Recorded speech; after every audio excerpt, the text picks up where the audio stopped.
새 아파트 단지는 봄 햇살을 받아 반짝이고 있었다. 문 앞에 서 있는 김순자 여사는 가슴이 두근거렸다. 65세 평생을 시골에서 살아오다 이제 서울에 있는 아들 집에 함께 살게 되었다니 손에는 작은 보따리와 자신이 아껴 모은 한 상자 가득한 반찬들이 들려 있었다. 문이 열리자 아들 준호가 환하게 웃으며 맞아주었다. 엄마, 오느라 고생하셨어요. 들어오세요. 그 목소리에는 여전히 소년 시절의 따뜻함이 묻어 있었다. 순자 여사는 발을 들이며 새집 안을 둘러봤다. 하얀 벽, 반짝이는 마룻바닥, 그리고 거실 가득 퍼진 커피 향기. 하지만 부엌 쪽에 서 있는 며느리 지영의 표정은 조금 달랐다. 웃긴 했지만 눈동자가 금방 식어버리는 듯했다. 어서 오세요. 어머니, 방은 저쪽이에요. 말은 정중했지만 목소리는 낮고 건조했다. 순자 여사는 순간 가슴속이 살짝 서늘해졌다. 짐을 풀고 거실에 앉자 아들은 연신 새 집 자랑을 했다. 엄마, 여기서 지내시면 병원도 가깝고 시장도 바로 앞이에요. 요즘은 경의중앙선 타면 시청까지도 금방 가요. 순자 여사는 고개를 끄덕이며 창밖을 바라봤다. 저 멀리 보이는 한강은 잔잔했고 강변을 따라 조깅하는 사람들의 모습이 보였다. 갑자기 1988년 서울 올림픽 때의 한강 풍경이 떠올랐다. 그때도 이렇게 햇살이 좋았고 나라 전체가 설렘으로 들떠 있었다. 그 시절엔 자신도 젊었고 힘들어도 웃음이 많았다. 아들이 가져온 차를 마시며 순자 여사는 농담을 던졌다. 아이고, 이 집은 너무 깨끗해서 내가 밥하다 기름 튀면 큰일 나겠네. 우리 옛날엔 주방 벽이 기름 그림이었는데 아들은 웃었지만 며느리는 얇게 미소만 지었다. 저녁이 되자 며느리는 깔끔하게 차려진 밥상을 내왔다. 잡채, 불고기, 미역국, 보기만 해도 군침이 돌았다. 잘 먹겠습니다. 순자 여사는 젓가락을 들었다. 그런데 밥을 몇 숟가락 뜬 지영이 조용히 말했다. 어머니, 혹시 식사 마치면 바로 그릇 씻어 주실 수 있으세요? 저 요즘 일이 많아서요. 순간 공기가 묘하게 변했다. 준호가 멈칫하며 물컵을 들었다. 순자 여사는 웃음을 지으며 그럼 내가 집안일 도와야지 하고 말했지만 마음 한 구석이 서늘했다. 식사 후 설거지를 하며 그녀는 자신의 손이 물에 젖어 있는 걸 바라봤다. 비누 거품 속에 비친 얼굴은 조금 피곤해 보였다.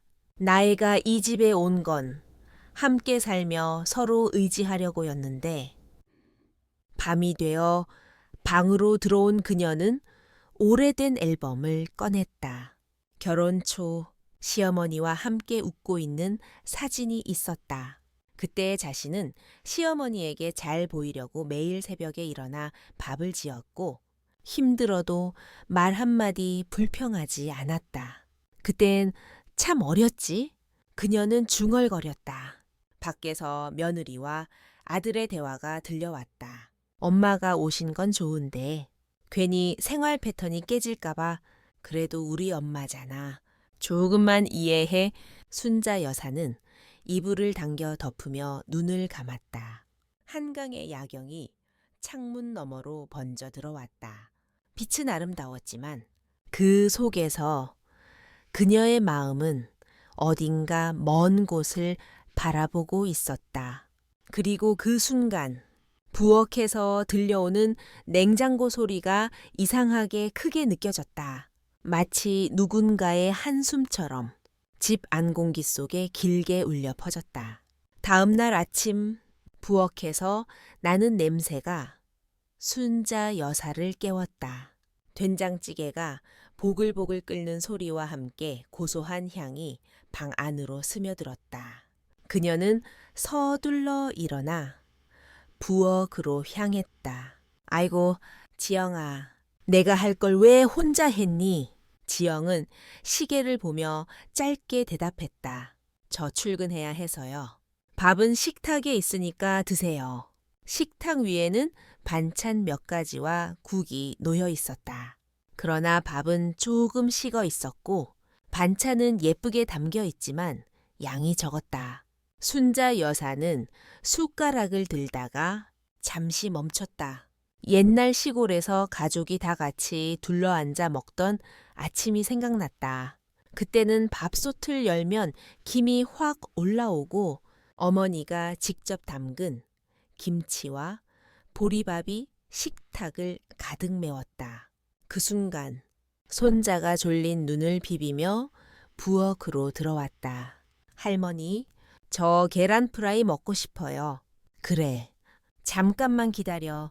순자 여사는 서둘러 펜을 꺼냈다. 지영은 현관에서 신발을 신으며 말했다. 어머니, 애한테 너무 기름진 건 주지 마세요. 학교에서 간식 많이 줘요.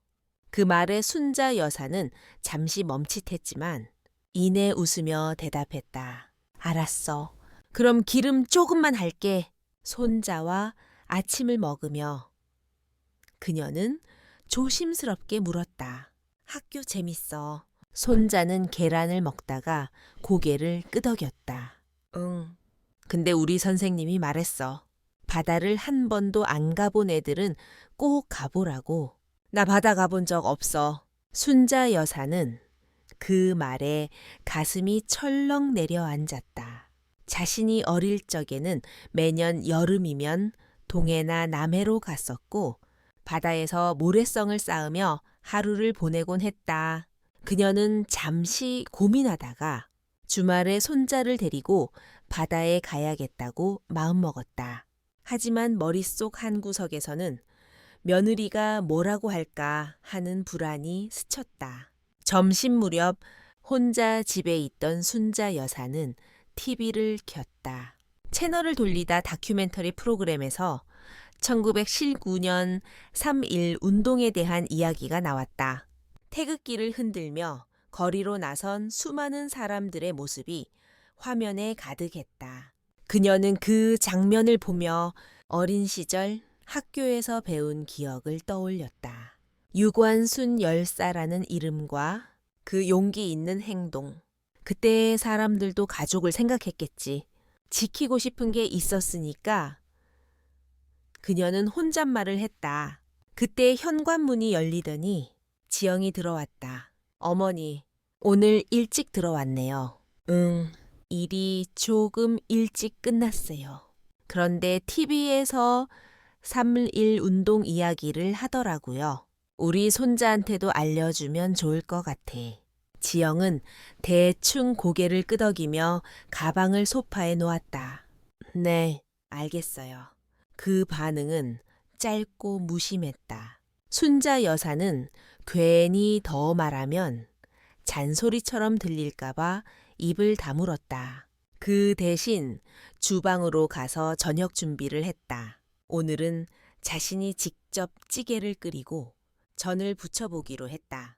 저녁 식사 시간, 아들은 엄마 음식 진짜 맛있다고 말하며 그릇을 비웠다. 하지만 지영은 전을 조금만 먹고 젓가락을 내려놓았다. 어머니, 너무 짜요.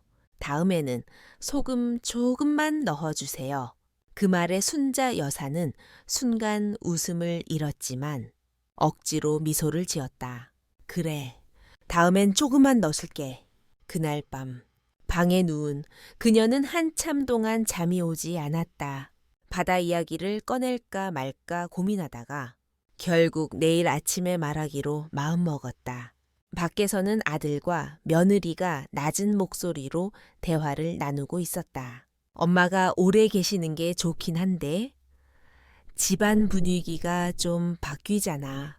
그래도 엄마니까 우리 잘 맞춰봐야지. 순자 여사는 이불을 턱까지 끌어올렸다. 마음속에서 무언가 서서히 무너지는 듯한 소리가 들렸다.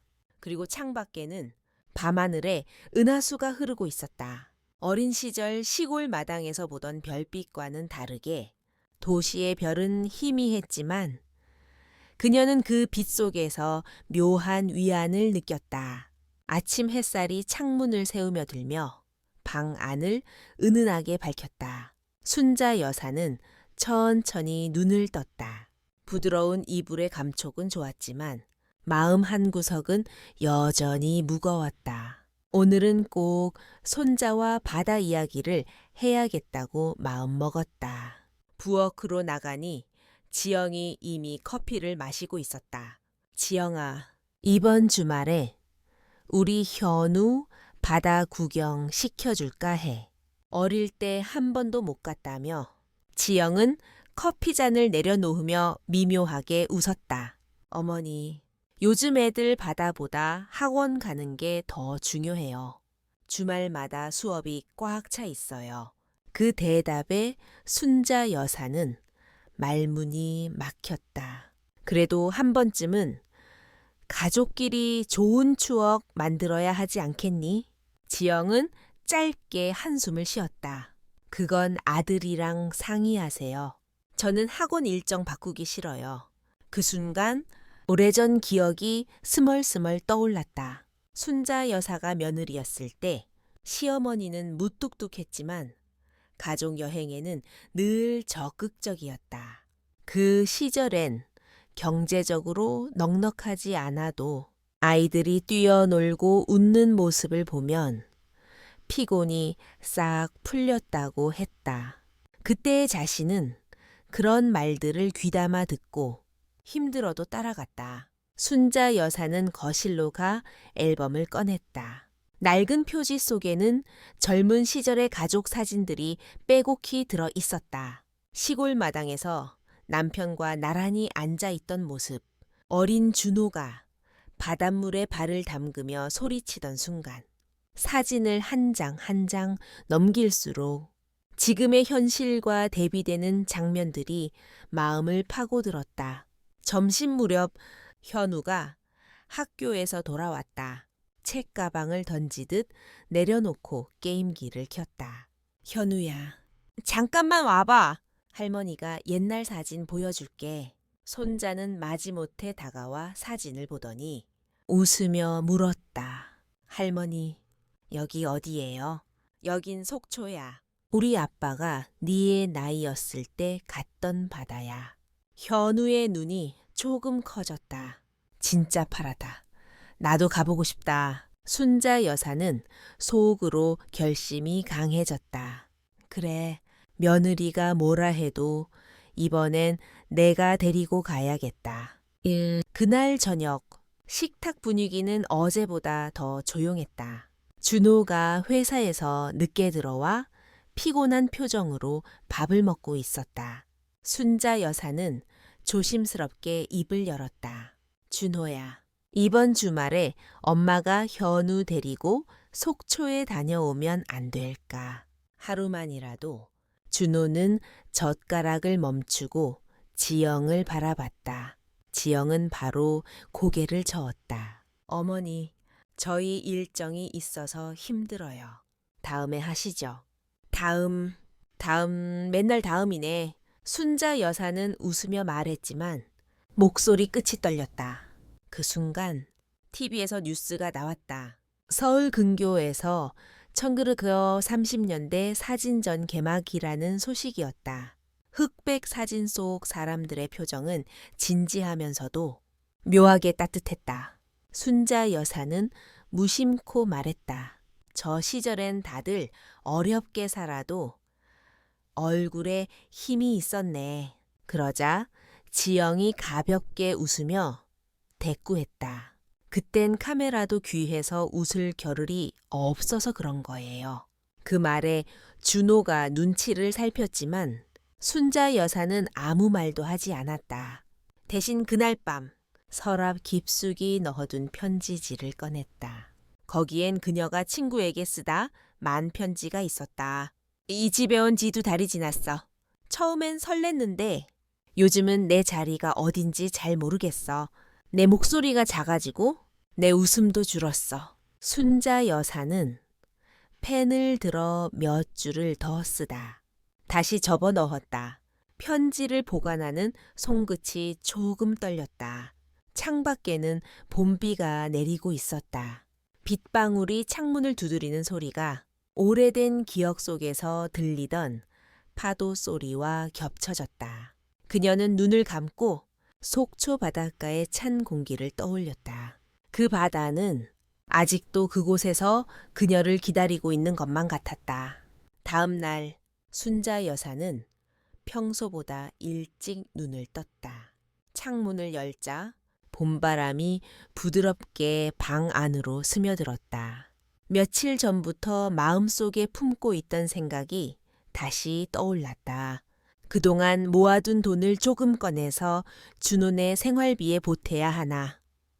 그녀는 결혼식, 장례식, 농사일로 1푼, 2푼 모아온 통장을 꺼냈다.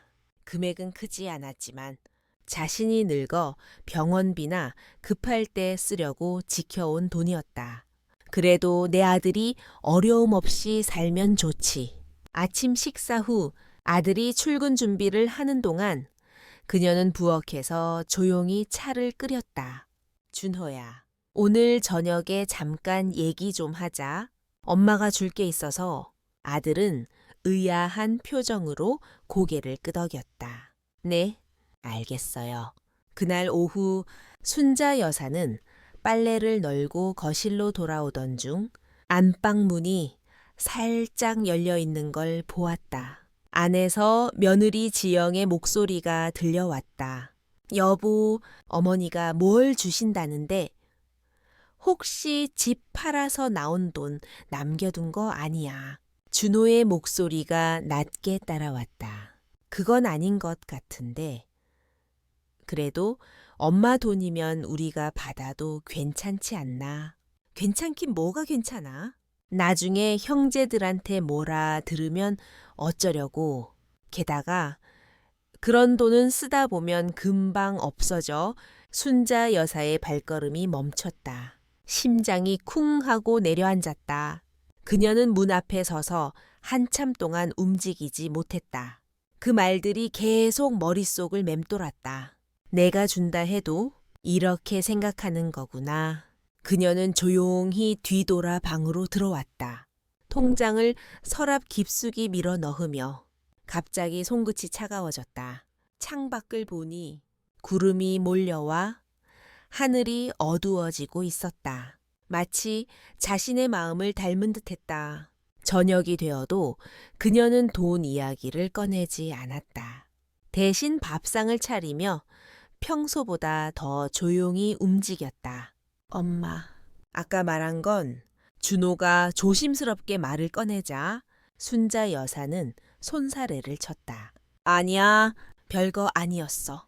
그냥 너희 건강하게 잘 사는 게 제일이야. 그 말에 준호는 미소를 지었지만 지영은 잠시 눈을 피했다. 식사 도중 TV에서 1980년대 부동산 열풍에 대한 다큐멘터리가 나왔다. 아파트 가격이 폭등하고 사람들이 줄을 서서 청약을 넣던 장면들이 화면에 펼쳐졌다. 순자 여사는 그 시절을 기억하고 있었다. 그땐 우리도 청약 넣어보려고 새벽부터 줄 섰었지.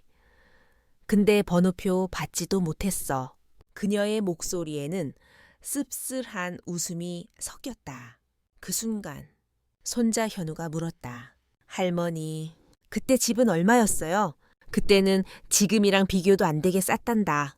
근데 우리한텐 그 돈도 너무 컸지. 현우는 고개를 끄덕이며 다시 밥을 먹었다. 식사 후 순자 여사는 방에 들어가 오래된 수첩을 꺼냈다. 거기엔 자신이 번 돈과 쓴 돈이 빼곡하게 적혀 있었다. 농번기 때 품 팔아 번 돈, 동네에서 반찬 팔아 모은 돈, 손자 학용품 사준 기록까지 모든 숫자가 자신의 인생을 증명하고 있었다. 밤이 깊어갈수록 그녀는 결심이 굳어졌다. 이 집에서는 내 마음을 있는 그대로 내놓을 수가 없구나. 그녀는 다시 통장을 꺼내 다른 봉투에 넣었다. 그 봉투에는 비상용이라고 적었다. 그리고 마음속으로 다짐했다. 이 돈은 정말 필요할 때만 쓰자. 그리고 언젠가는 내가 직접 쓸 수 있는 곳에 쓰자. 창 밖에는 비가 내리고 있었다. 가로등 불빛이 빗방울에 반사되어 반짝였다. 그 불빛은 마치 그녀에게 속삭이는 듯했다. 아직 늦지 않았어. 내 인생은 아직 끝나지 않았어. 그날 밤 순자 여사는 오랜만에 깊은 잠에 빠졌다. 그러나 그 꿈속에서 속초 바다가 그녀를 부르고 있었다. 이른 아침 창문 틈으로 스며든 빛이 방 안을 은은하게 비췄다. 순자 여사는 잠시 눈을 감은 채 누워 있었다. 지난밤 꿈속에서 본 속초 바다의 파도 소리가 아직도 귀에 맴돌았다. 바다는 깊고 푸르렀지만 그 속에는 자신이 말하지 못한 마음들이 흘러가는 듯했다. 그녀는 서랍을 열어 오래된 편지지를 꺼냈다. 매끄럽지 않은 종이 위에는 이미 몇 줄의 글씨가 적혀 있었다. 친구야, 요즘 나는 이상한 집에 사는 것 같아. 내 아들 집인데 내 자리 같지 않아. 순자 여사는 펜을 들어 다시 글씨를 이어갔다. 웃으려고 해도 웃음이 오래 가지 않아. 대화가 끊기면 공기가 무겁고 내가 움직이면 발자국 소리마저 거슬릴까봐 조심하게 돼. 여기는 따뜻한 집인데 내 마음은 겨울 같아? 글을 쓰다 잠시 멈췄다. 문득 문 밖에서 들려오는 작은 소리에 귀를 기울였다. 부엌에서 지영이 컵을 내려놓는 소리였다. 순간 편지를 접어 서랍 깊숙이 밀어 넣었다. 아니야. 이건 그냥 내 속에만 두자. 누군가 보면 괜히 더 어색해질 거야. 그녀는 부엌으로 나와 아침 준비를 도왔다. 어머니, 이거 안 하셔도 되는데요. 지영은 여전히 부드럽지만 거리감 있는 목소리였다. 괜찮아? 손이 가만히 있으면 더 불편해. 순자 여사는 웃으며 대답했지만 그 웃음 뒤에 감춰진 무언가는 아무도 눈치채지 못했다. 아침 식사 도중 현우가 학교 과제 이야기를 꺼냈다. 할머니, 우리 학교에서 옛날 가족 사진 가지고 오라는데 할머니 젊었을 때 사진도 가져가도 돼요. 그래, 내가 예쁜 거 골라줄게. 순자 여사는 순간 마음이 따뜻해졌다. 식사 후 그녀는 방에 들어가 앨범을 펼쳤다. 1970년대 흑백 사진 속의 자신은 젊고 단단했다. 머리에 꽃을 꽂고 웃는 모습, 시장에서 장바구니를 들고 있는 모습, 그리고 결혼 초에 시어머니 옆에서 조심스레 앉아 있는 모습, 그 사진들을 바라보며 그녀는 자신이 참 많은 것을 견디고 지켜냈다는 사실을 다시 느꼈다. 그때 창밖에서 빗방울이 떨어지기 시작했다. 비 오는 날은 참 이상해. 마음속 깊이 묻어둔 것들이 표면으로 떠오르거든. 에이, 순자 여사는 작은 찻주전자에 물을 올렸다. 끓는 소리와 함께 부드러운 향이 방 안에 퍼졌다. 그리고 그 향 속에서 아주 오래전 봄날의 한 장면이 선명하게 떠올랐다. 남편이 살아있던 시절, 바람이 세게 부는 날에도 둘이 함께 우산 하나를 쓰고 장을 보러 갔던 기억. 우산이 뒤집혀 웃음이 터졌고 젖은 신발로 집에 들어와 불 앞에서 손을 녹였던 순간. 그때의 자신은 불편한 마음 없이 웃을 수 있었다. 오후가 되자 지영은 친정집에 다녀온다며 외출 준비를 했다. 준호는 회식이 있다고 늦게 들어온다고 했다. 집 안에는 순자 여사와 현우 둘만 남았다. 할머니, 우리 비 그치면 산책 나갈래요. 좋지. 근데 비 안 그치면 우리 집에서 책 읽자. 현우는 고개를 끄덕이며 웃었다. 저녁이 가까워질 무렵 순자 여사는 다시 서랍 속 편지를 꺼냈다. 송그치 편지의 가장자리를 따라 천천히 움직였다. 내가 이 집에 오기 전에는 나를 필요로 하는 사람이 있다고 생각했어. 그런데 요즘은 내가 필요 없는 사람 같아. 그렇다고 미워하는 건 아니야.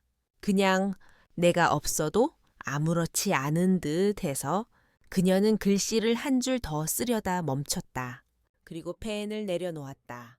편지를 봉투에 넣지도 않고 다시 서랍 안쪽에 넣었다. 아직은 보낼 때가 아니야?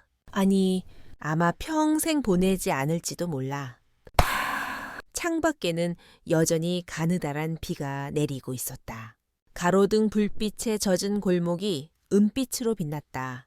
순자 여사는 창가에 서서 그 빛을 오래 바라보다가 작게 중얼거렸다. 그래도 내 마음은 아직 꺼지지 않았어. 그 말은 바람에 실려 고요한 집 안어딘가로 사라져갔다. 아침부터 하늘은 잔뜩 흐려 있었다.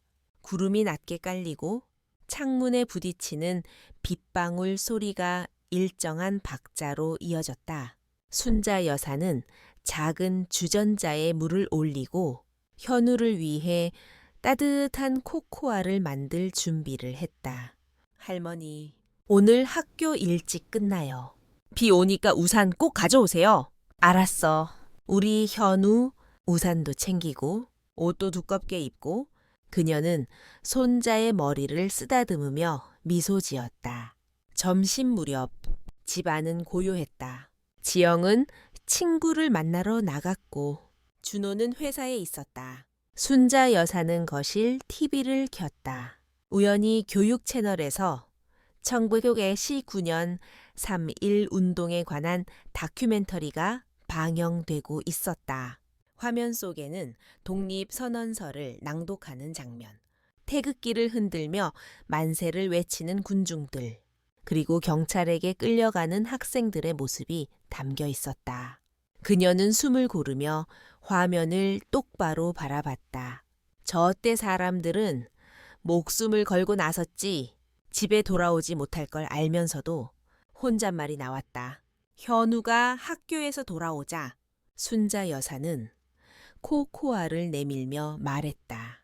우리 현우, 할머니가 옛날 얘기 하나 해줄까? 순자 여사는 소파에 앉혀놓고 3.5일 운동 이야기를 들려주기 시작했다. 1919년 3월 1일 전국에서 많은 사람들이 태극기를 들고 거리로 나섰단다. 그 중에는 학생들도 있었고 나이 많은 할머니들도 있었어. 현우는 눈을 크게 뜨고 들었지만 중간에 휴대폰 알람이 울리자 곧 집중이 흐트러졌다. 그때 현관문이 열리며 지영이 들어왔다. 어머니, 뭐 하고 계세요? 현우한테 3.1 운동 얘기 좀 해주고 있었어.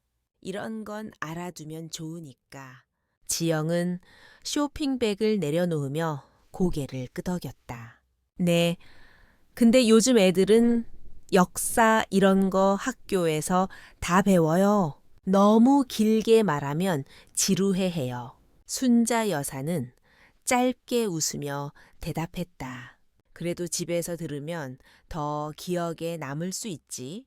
그러나 지영의 표정은 크게 변하지 않았다. 잠시 후 주방에서 저녁 준비를 하던 순자 여사는 창밖을 바라봤다.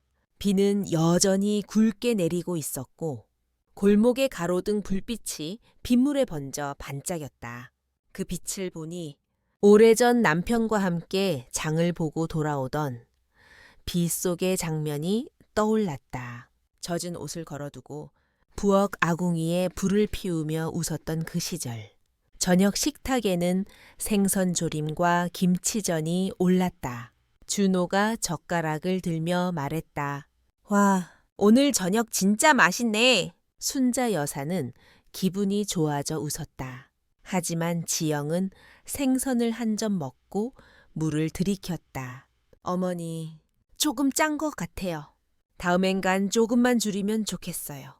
그 말에 순간 마음이 움찔했지만 순자 여사는 고개를 끄덕이며 대답했다. 그래, 다음엔 덜 넣을게. 식사가 끝난 뒤 현우는 방으로 들어갔고 준호와 지영은 거실에서 대화를 나눴다. 순자 여사는 주방에서 설거지를 하며 그들의 웃음소리를 들었다. 묘하게 따뜻했지만 자신이 그 웃음 속에 속하지 않는다는 걸 느꼈다. 밤이 깊어질수록 빗소리는 잦아들었다. 순자 여사는 방 창문을 열어 미세한 흙 냄새와 젖은 나무 냄새를 맡았다. 그리고 속으로 중얼거렸다. 비가 그치면 뭔가 바꿔야겠어. 다음 날 저녁, 하늘은 맑았지만 집 안 공기는 어딘가 무겁게 가라앉아 있었다. 준호는 회의가 길어져 늦게 온다고 했고 순자 여사와 지영 그리고 현우만이 식탁에 마주 앉아 있었다. 저녁 반찬으로는 순자 여사가 낮에 공들여 만든 갈비찜이 올랐다. 고기 냄새가 부드럽게 퍼졌지만 지영의 표정은 밝지 않았다. 어머니, 이거 고기가 좀 질긴데요. 순자 여사는 젓가락을 멈췄다. 오래 삶았는데 미안하네. 다음엔 더 부드럽게 해볼게. 그 순간 현우가 조심스럽게 말했다. 엄마, 주말에 할머니랑 바다 가면 안 돼. 지영의 얼굴이 단번에 굳어졌다. 현우야, 그 얘기 또 하지 말라고 했잖아. 이번 주말에 학원 있다고. 근데 나 진짜 가보고 싶단 말이야. 현우의 목소리에 순자 여사는 가슴이 저릿했다. 그러나 지영은 바로 순자 여사를 향해 시선을 돌렸다. 어머니, 제발 애한테 그런 얘기 좀 하지 마세요. 제가 계획 세워놓은 거 다 흐트러져요. 그 말에 순자 여사도 더는 참지 못했다. 내가 뭐 그렇게 큰 부탁을 한 것도 아니잖니. 하루 정도는 가족끼리 추억 만들면 좋겠다 싶어서. 추억이요. 지영의 목소리가 조금 올라갔다. 어머니는 모르시죠. 요즘 애들 하루 빠지면 그만큼 뒤처진다는 거. 전 그런 거 무책임하게 못해요. 순자 여사는 차분하게 말하려 했지만 목소리가 떨렸다. 현우는 아직 어리잖아. 공부도 좋지만 가족이랑 보내는 시간도 중요해. 그러자 지영은 쓴웃음을 지으며 말했다. 그건 어머니 세대 얘기죠. 지금은 달라요. 그리고 솔직히 말씀드리면 제가 어머니 때문에 생활이 불편해진 게 한두 가지가 아니에요. 그 말은 칼날처럼 날카롭게 박혔다. 현우는 눈치를 보며 고개를 숙였고 식탁 위의 공기는 얼어붙었다. 그래, 내가 불편하게 한다고 생각했구나. 순자 여사의 목소리는 낮았지만 분명히 들렸다. 지영은 잠시 망설였지만 이미 뱉은 말을 거둘 수 없었다. 네, 솔직히 그래요. 저는 제 방식대로 살고 싶은데 어머니가 계시면 자꾸 조율해야 하잖아요. 그 순간 현관문이 열리며 준호가 들어왔다. 상황을 눈치챈 그는 급히 말을 꺼냈다. 무슨 일이야? 왜 이렇게 분위기가? 순자 여사는 자리에서 일어나 부드럽게 웃으며 말했다. 아무 일도 아니야. 그냥 내가 조금 잘못 생각했나 봐. 그녀는 식탁을 정리하러 부엌으로 향했다. 하지만 그 뒷모습은 유난히 작아 보였다. 그날 밤 방 안에서 혼자 앉아 있던 순자 여사는 책상 위에 작은 수첩을 펼쳤다. 오늘 며느리와 크게 부딪혔다. 내 마음을 다 꺼내진 않았지만 이제는 말해도 변하지 않을 것 같다. 창밖에는 별이 드물게 빛나고 있었다. 멀리서 들려오는 자동차 소리와 가끔 불어오는 바람이 창문을 스쳤다. 순자 여사는 천천히 눈을 감았다. 그리고 마음속으로 한 가지 결심을 굳혔다. 이제 준비를 시작해야겠다. 다음 날 아침 순자 여사는 평소보다 더 일찍 일어났다. 부엌으로 나가 커피포트를 올리고 조용히 주전자 끓는 소리를 들었다. 그 소리가 이상하게 오늘따라 오래 깊게 가슴에 스며드는 듯했다. 전날 밤 내린 결심이 머릿속에 또렷했다. 이제 떠날 준비를 해야겠다. 식탁 한쪽에 앉아 머릿속으로 계획을 세웠다. 먼저 모아둔 비상금 봉투를 챙겨야 한다. 옷은 많지 않으니 작은 가방 하나면 충분하다. 그리고 떠날 날짜는 주말 새벽이 좋겠다. 그땐 모두가 자고 있을 테니까. 하지만 마음 한편이 여전히 무거웠다. 현우, 나 없이도 괜찮을까? 그때 방에서 졸린 얼굴에 현우가 나왔다. 할머니, 아침이에요. 우리 현우 일찍 일어났네. 밥 줄까? 현우는 웃으며 고개를 끄덕였다. 그 웃음을 보자. 떠난다는 결심이 순간 흔들렸다. 아침 식사 후 지영은 바쁘게 출근 준비를 했다. 어머니, 오늘 저녁 늦어요. 저녁은 알아서 드세요. 짧고 간단한 말이었지만 순자 여사에게는 오히려 편하게 들렸다. 오전 내내 그녀는 방 안에서 조용히 짐을 정리했다. 두꺼운 외투, 작은 화장품 파우치, 그리고 낡은 사진첩. 사진첩은 망설이다가 결국 가방에 넣었다. 그 안에는 젊은 시절의 남편, 어린 준호, 그리고 웃음이 가득했던 옛집의 모습이 담겨 있었다. 점심쯤 우연히 라디오에서 고향역이 흘러나왔다. 가사는 고향으로 돌아가는 기차와 기다리는 사람들이었지만 순자 여사는 자신이 떠나야 하는 기차역을 떠올렸다. 고향으로 가는 게 아니라 이번엔 나 혼자만의 곳으로 가는 거네. 오후에 현우가 학교에서 돌아왔다. 할머니, 오늘 학교에서 그림 그렸는데 바다 그렸어요. 우리 바다 언제 가요? 그 말에 순자 여사는 잠시 말문이 막혔다. 조만간 꼭 가자. 우리 현우랑. 하지만 속으로는 그때는 내가 옆에 없을 수도 있겠구나라는 생각이 스쳤다. 저녁이 되어 집이 다시 조용해졌다. 순자 여사는 방 안에서 작은 메모지를 꺼냈다. 잘 지내라. 그리고 너무 걱정하지 마라. 나는 괜찮다. 단내줄만 썼다.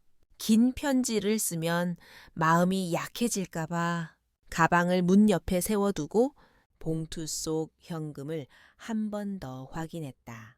50, 00원짜리 지폐들이 가지런히 놓여 있었다. 손끝이 살짝 떨렸다. 그날 밤 이불 속에서 뒤척이다가 창문을 열었다.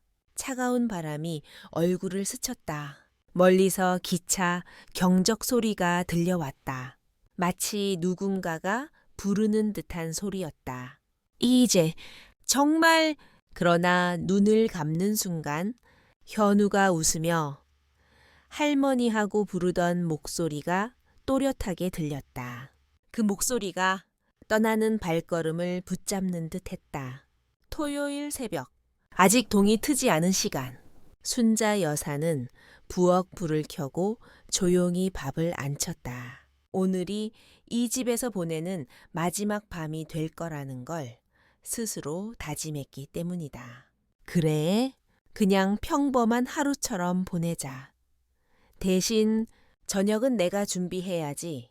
그녀는 스스로에게 중얼거리며 시장 바구니를 챙겼다. 아침 장보기를 마치고 돌아오니 집은 여전히 조용했다. 지영은 친구와 외출했고 준호는 토요일임에도 회사에 나갔다. 현우는 방에서 그림을 그리고 있었다. 할머니, 오늘은 뭐 해요? 저녁에 맛있는 거 해줄게. 네가 좋아하는 갈치조림도. 현우는 환하게 웃으며 고개를 끄덕였다. 하루 종일 부엌에서는 음식 냄새가 끊이지 않았다. 돼지 불고기, 갈치조림, 잡채, 그리고 현우가 좋아하는 계란말이까지 순자 여사는 재료 하나하나를 손질하면서 마음속으로 조용히 작별 인사를 하고 있었다. 고마웠다. 이 부엌아 나한테 많은 걸 참아내게 해줬지. 저녁 무렵 가족 셋이 식탁에 모였다. 어머니, 오늘 상이 정말 푸짐하네요. 준호가 놀란 듯 말했다. 그냥 갑자기 하고 싶어졌어. 지영은 고개를 끄덕이며 젓가락을 들었지만 표정에는 여전히 일정한 거리감이 있었다. 식사 중 현우가 말했다.